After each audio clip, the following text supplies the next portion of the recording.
Hello, and welcome to Yesterday, Today, and Forever, a virtual ministry of the Churches of Christ. It is our desire to present to the 21st century person the faith of the first century Christians.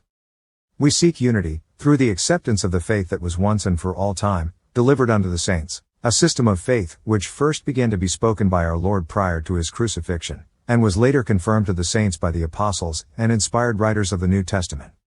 Thus a faith from yesterday to today and into forever.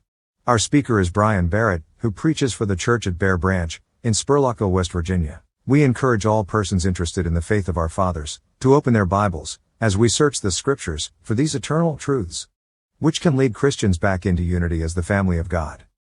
Now, here is Brian. From the book of 1 John, chapter 4. Last time when we left off, we were looking at verses 17 and 18. We're going to be looking at the rest of the chapter this morning and maybe go a little further. 1 John 4:17 says, "Herein is our love made perfect, that we may have boldness in the day of judgment, because as he is, so are we in this world. There is no fear in love, but perfect love casteth out fear, because fear hath torment. He that feareth is not made perfect in love." And so as we look at this and we think about the teachings that have preceded this, about loving the brotherhood and again loving one another and having the love of Christ in us. You know, it's interesting. It says in 17, "Because as he is, that is Christ, so are we in the world." Jesus is a faithful witness of the things of God. He was a faithful and is a faithful servant to the Father's will. And so we as the people of God should share in that same love, the same devotion toward God and toward our fellow man. And as we look at this again, I can't help but think about the question that was proposed to Jesus about what is the greatest command? And Jesus told them there in Matthew chapter 22 that thou shalt love the Lord thy God. That was the greatest commandment. And then he went on, Then he went on to say, thou shalt love thy neighbor as thyself. On these two commandments hang both the law and the prophets. So if you wanted to sum up the Old Testament, it's about learning to love God, and it's about learning to love others as God would have us relate with them. And so with that thought and that idea in mind this morning, as we look at the last three verses in this chapter, which both sum up and give us a concept that we should be able to grasp onto, that will motivate us and give us that type of clarity.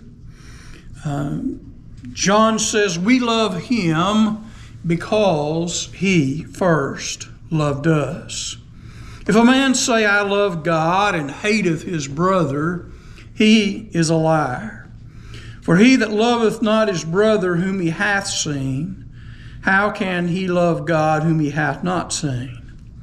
And this commandment have we from him, that he that loveth God love his brother also. And that statement that he gives there is pretty much summed up in Jesus' answer to those who were trying to trap him and trick him up in what the first and greatest commandment was.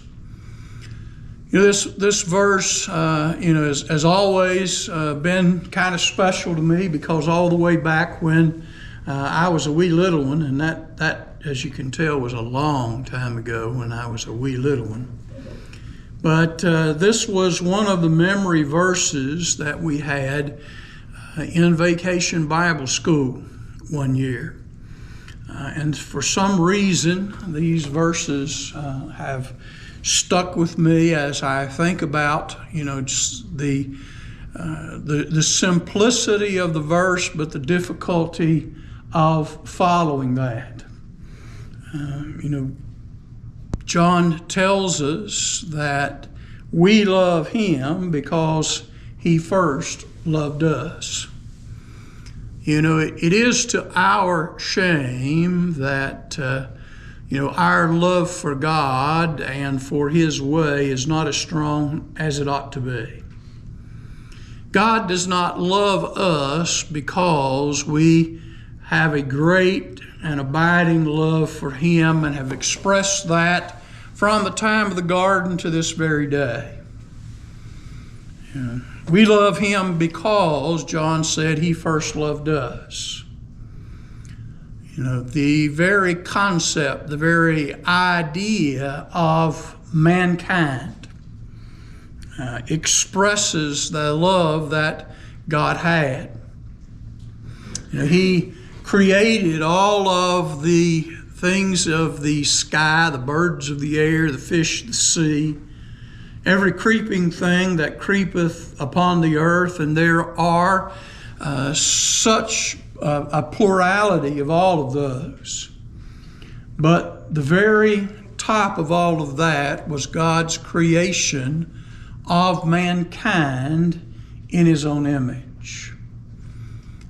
And so in his image he created them both male and female. We're told in the book of Genesis. I look out there and, the evolutionists look at the chimpanzees and the gorillas and all of these, and, they talk about the evolution of man from that to what we are. No, we didn't come from that to where we are. We are what God intended for us to be all along, and that's because of his great love. What separates us from the beasts of the earth is the fact that God loved us enough that in our creation we were made in his image. We have a conscience, we have a thought process, we have the ability not just to communicate to one another in some kind of sign language or by various screechings, but we are able to communicate with one another verbally with words. And we not only can express that verbally in our interaction with one another, but God has given us the ability to write and to read and to comprehend and to study. And so, again, God so loved the world that he gave his only begotten Son. That's what we learn in John 3:16, another verse that the world is very much familiar with. And so based on all of those concepts or those ideas, we come to love him. The more that we understand what God has done for us and cared for us, the more we appreciate him and we love him and we want to keep his commandments. Jesus said, if you love me, keep my commandments. And he discussed that in John chapter 14, and he's discussed that here in 1 John chapter 4. It's important for us to understand that in this, he is not just talking about a friendship love, but he is talking about agape, or the more perfect form of love, one that is not always emotionally based, but it's logically based. Now that's hard for some people sometimes to understand, because when we speak of love, we're generally talking about some kind of mushy feeling that we have, some kind of power that draws us to someone else, and we call it loves me, she loves me. We have that kind of concept, but it's not just the fact that there is some kind of physiological thing going on, some emotional type of love, but in this love that John is speaking of, he's talking about the higher form of love that, again, causes us, even though we may not always feel like it, we understand logically that we must do the things which are right. So it's not based on emotions, though there can be some emotions with it, but it's much more logical in nature than physiologically. And so when it talks about we love him because he first loved us, again, John is not talking about this emotional, mushy kind of love, but he's talking about the fact that God loved us because he put our best interests here. We talk about many times the things that God does for us. The fact that he lets us see in color. You don't need to, but it makes things a whole lot better. So God did things for us, and he did it for other parts of creation too, but he did special things for us. He went above and beyond what he had to do or that he needed to do. But it is apparent that he wanted us to be able to excel and to enjoy the things of creation. And so, he showed his love to us in going the extra mile in creation. He could have created us in the image of the angels. But we're not created in the image of the angels. We're created in the image of God. And so, again, that's not intended to insult the angelic beings, but it's just to get us to understand that God loved us. He loved us in a rational way. He wanted the very best for us. He gave us the ability, after everything else was created, he gave us the ability to have dominion over the fish of the sea and the fowls of the air, to be able to be good stewards of what he had created. And again, he could have created much less. I don't know, and I'm not going to try to second guess, but I doubt very seriously that the world needed everything that he created, as far as the birds of the air and the fish of the sea and every creeping thing, because as we're pretty much aware, should be aware, animals constantly go extinct. There's no pterodactyls, not many at least, flying around. We don't have to worry about T-Rex and raptors and all of those. We don't have to worry about a saber-toothed tiger jumping through our window in the night. So again, many life forms have went extinct. The woolly mammoth. So it becomes apparent that again, God went over and beyond what he actually needed to do. As far as food is concerned, of course, in the beginning, he gave us all of the herbs, all of the plants, all of that as food. And then later on, after the flood, of course, he gave us permission to become meat eaters. And all he really needed to do, apparently, was create chickens, because Everybody always says it when you go somewhere, what's it taste like? Well, it tastes like chicken. Well, we might as well just had a world full of chickens. But again, God gave us variety. He did all of that. And so when John says we love him because he first loved us, we have to get beyond just the emotional aspect, but ask ourselves how it is that he loved us first.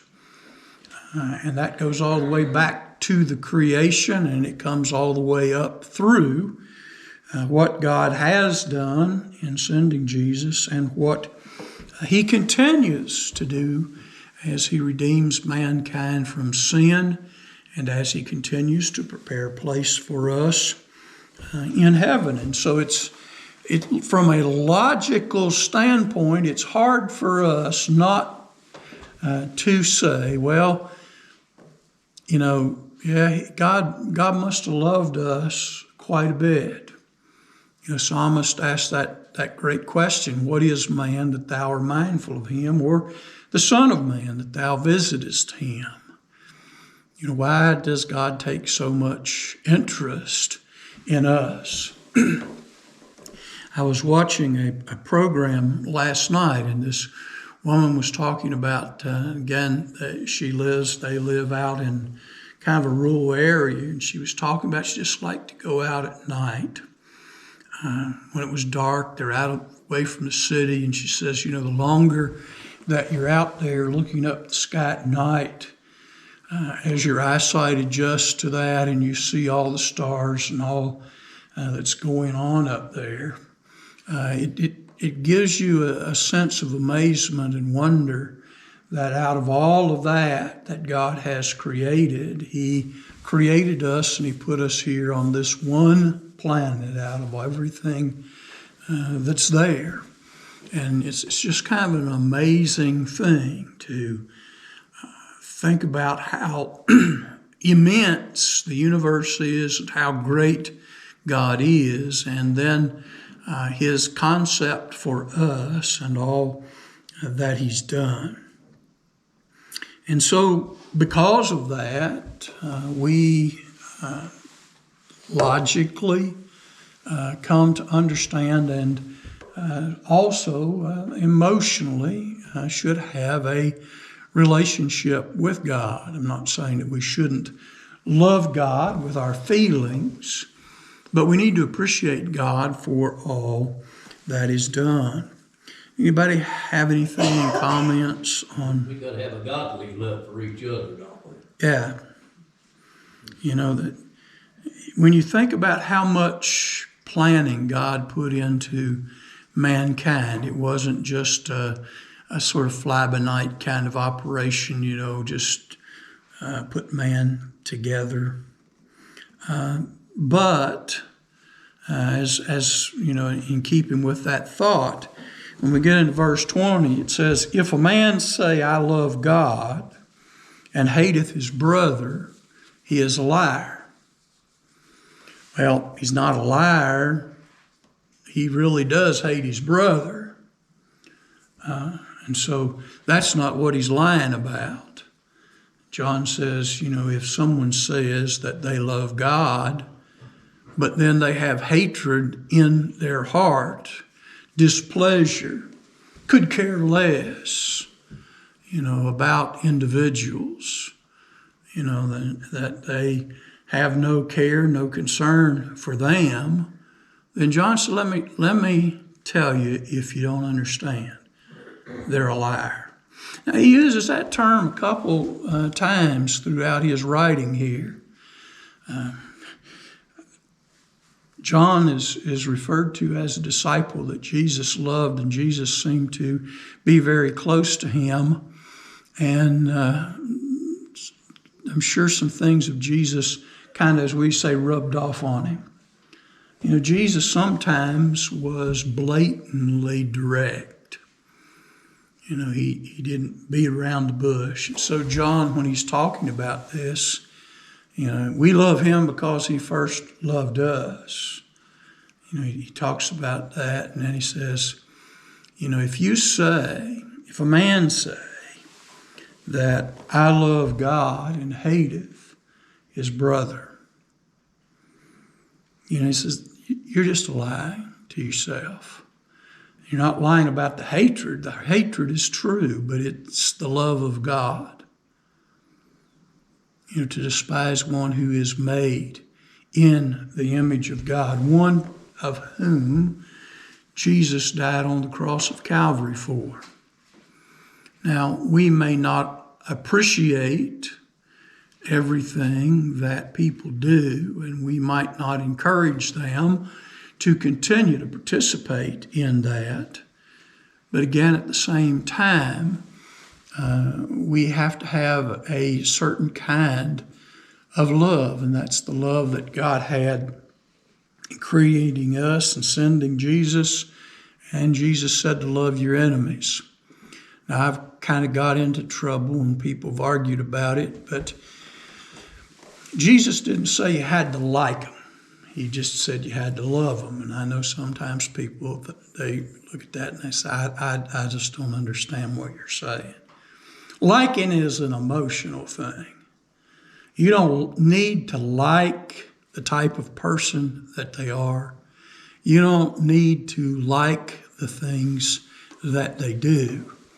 You don't have to have a great attraction to them. You don't have to like them. You don't have to choose them to be your best bosom buddy and pal.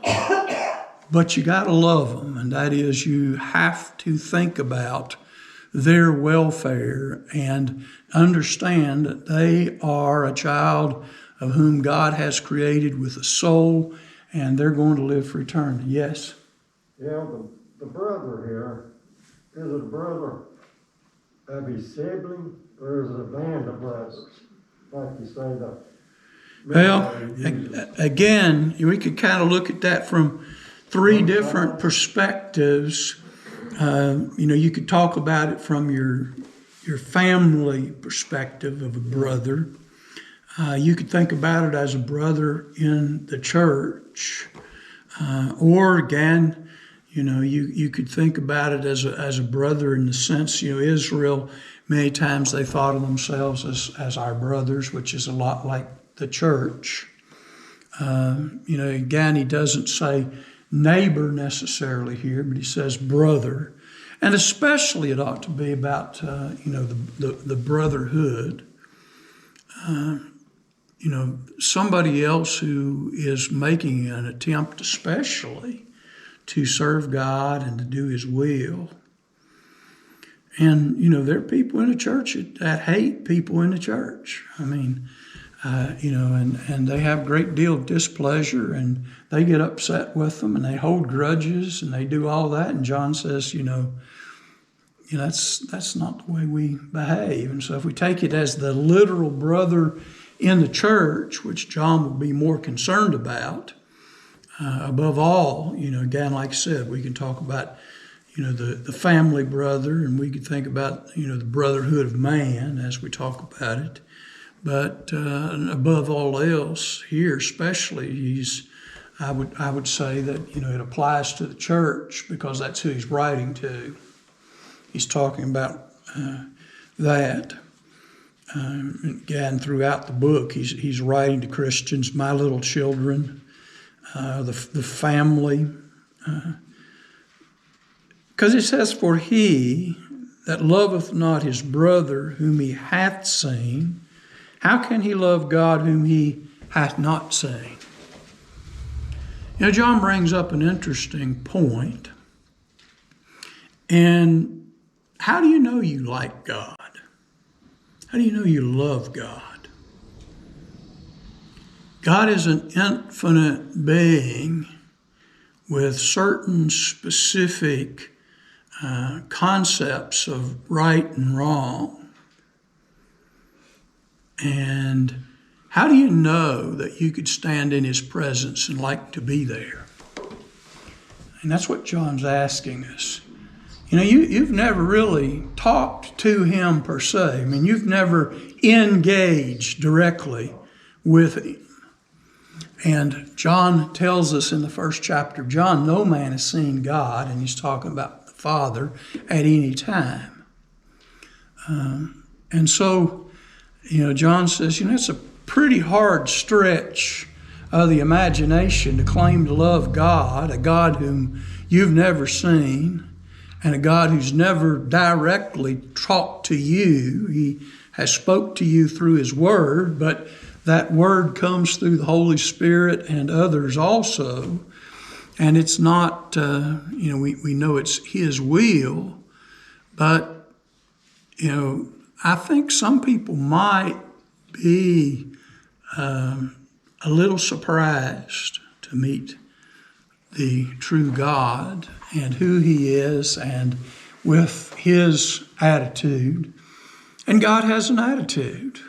He has personality. The very fact that the Scriptures tell us that God loves certain things, that God hates certain things, that certain things are an abomination to Him. Yes? Well, Jesus said, I was a stranger and you took me not in. I was naked and you weren't clothed. So it sounds like you do all that stuff, you'll be loving God. Yeah. Jesus took it very personally in that passage there in Matthew 25 when He talks about, the judgment. When saw we Thee naked or hungry or in prison, sick? The fact that, again, we should have care and compassion. Jesus got a bad rap because Jesus cared for people nobody else cared for. And you don't want them, but I try to make something out of them, and you get upset with me about it. They called Jesus a friend of publicans and sinners. They didn't want him. They pushed them off to the side. They become the outcasts of Jewish society. They just kind of lumped the publicans and sinners, tax collectors, sinners, all that. Jesus tried to work with them, make something out of them, and they didn't like that either. They didn't want them, but they didn't want Jesus to do anything with them either. We have to be real careful. Those people might actually show up at the synagogue one of these days. You can hate their ways and things they do, but you still don't love their soul. Well, I've actually heard people in the church talk about, the kind of people that they're bringing in. We have in the body of Christ, not necessarily here, but I've heard people say, they just bringing in all kinds of trash. That's the same attitude that the Pharisees and the scribes had with the publicans and sinners. To think of someone whom God created, and especially who is trying to make some kind of amends, to try to come back to God, and they're just bringing in the wrong kind of people. We don't love their souls, we bring them back. Yeah. Bring them back in. And so John covers quite a bit, just like, trying to figure out who the brother is. Again, if we can't love, as Jesus was and as Jesus is, so are we in the world. Jesus didn't necessarily sit down with the sinners and yes. Jesus made a statement that He came to heal the sick. He didn't come to heal those who were Right. Those who are well have no need of a physician. And have you ever heard somebody refer to somebody being dressed a certain way during the communion? That's working the table and stuff like that. And again, we have to. There's a great deal of care. I believe that every person wants to be loved and cared for. But a lot of people have been abused and misused by humanity, and they're a little leery of anybody who, what's the catch? Even someone who tries to help them, what's the catch? We talk about the homeless veterans that are out on the street. Well, the veterans have been abused and misused, and some of them, people have used them for to get funds, and when the funds played out, they turned them back out on the street or whatever.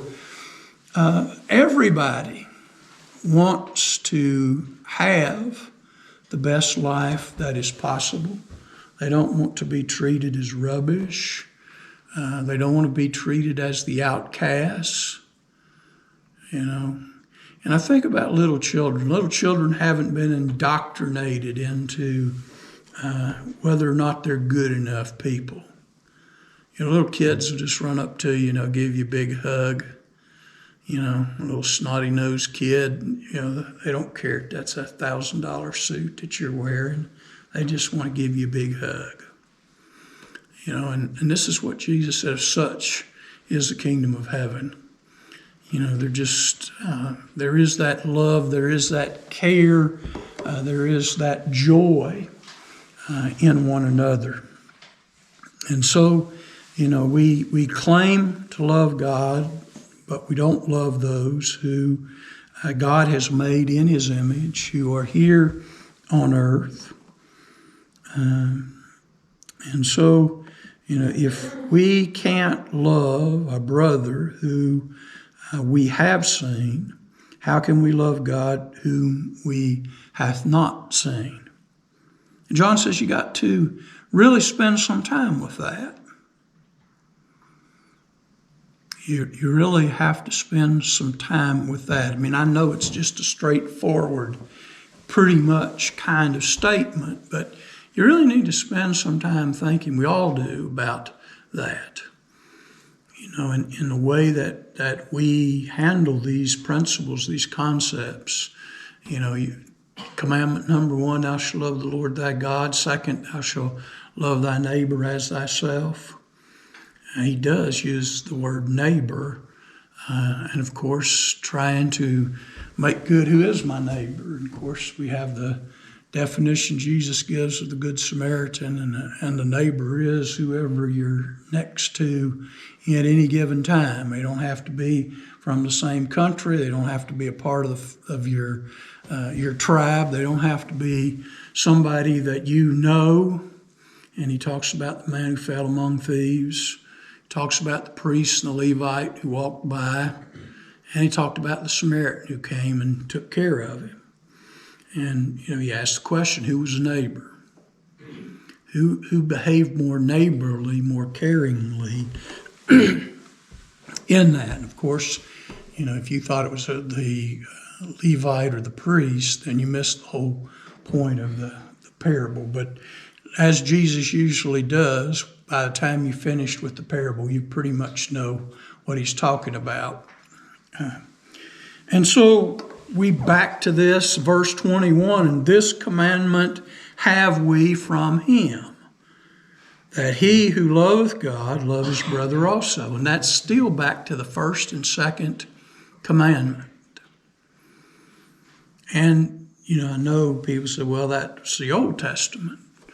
Well, you suppose in the New Testament we're supposed to love God any less? Is God supposed to be second to something else in the New Testament? No. You suppose that our neighbor, our brother, our fellow human being, now that we're Christians, we can love them less? No.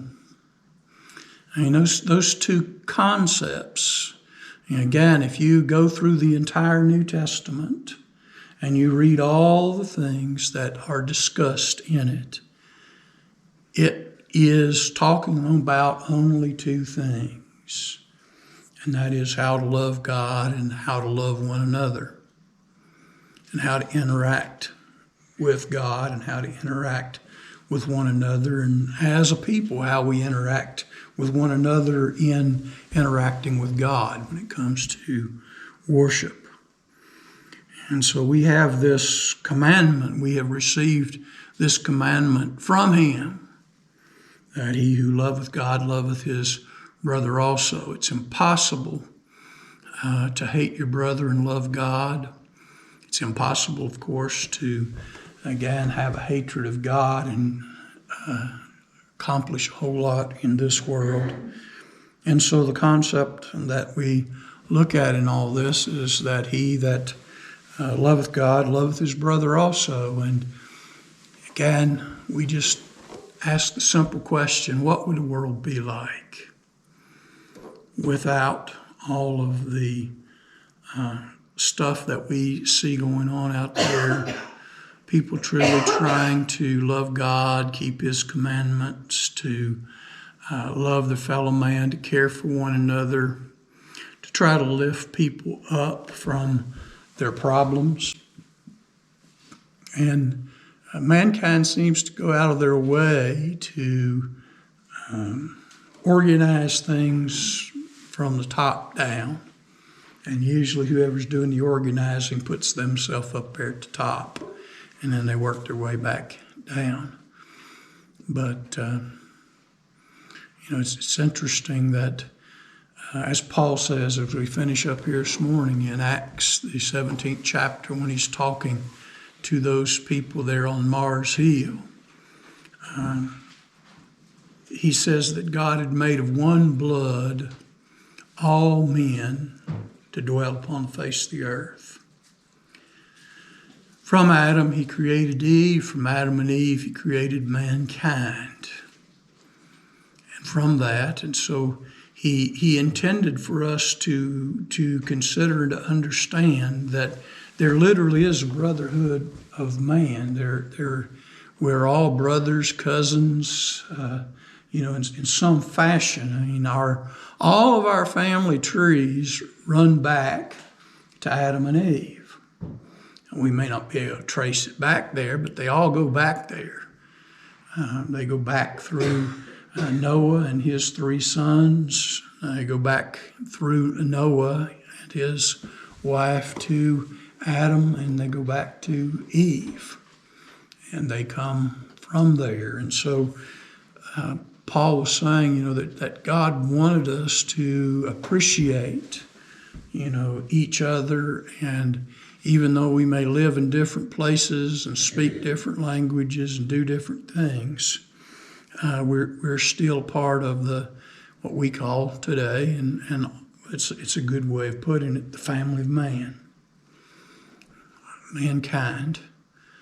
There is in the animal world the primates, that is listed, but we're above the primates. We may share some things with them physically, but we are far beyond that. We are not in the family.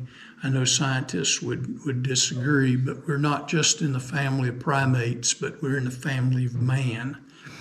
And that's the highest thing that we have physically in this world.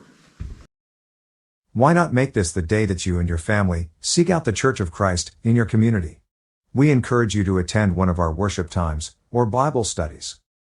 God's grace, truth, and salvation is truly worth finding and knowing. May God bless and keep you as we walk together in His truth. And remember, as always, the Churches of Christ salute you. Our new programs are posted to Facebook and YouTube on Thursday afternoon, and they should be available for viewing by 7 p.m. We also encourage our viewers to visit our website at www.thechurchesofchrist.life. We ask that you like us on Facebook and share our programs. On YouTube, please share and subscribe for notifications. This program was pre-recorded.